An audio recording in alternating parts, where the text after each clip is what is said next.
High, আমি মোহাম্মদ আব্দুল জাহিদ। আমি German visa পেয়েছি 19 তারিখে।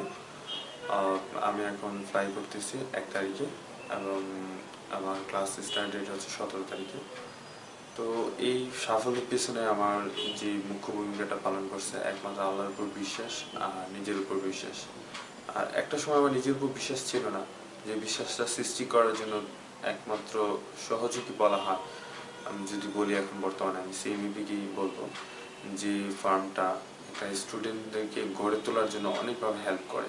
একটা ইন্টারন্যাশনাল স্টুডেন্ট কীভাবে কথা বলতে হয়, একটা অ্যাম্বাসিতে কীভাবে তাদের কার্যকলাপগুলো ফাইলটা সাবমিট করা, তারপরে তাদের সাথে কথা বলাটা সম্পূর্ণভাবে হেল্প করছে।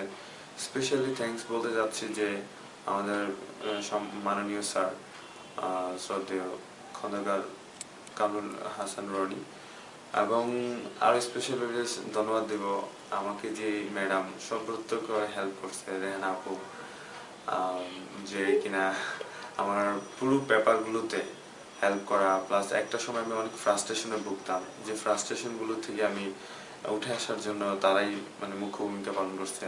কাসর ভাইয়ের ধমক, স্যারের ধমক, রেহানাপুর ধমক, আসলে একটা স্টুডেন্টকে স্টুডেন্ট হওয়ার জন্য যা যা লাগে, একটা সময় কখনো স্যারের বোতামটা পর্যন্ত লাগাইতাম না। এখন স্পেশালি আমি অবশ্যই স্যারের কল্যাণে সবসময় স্যারের বোতামগুলো লাগিয়ে রাখি।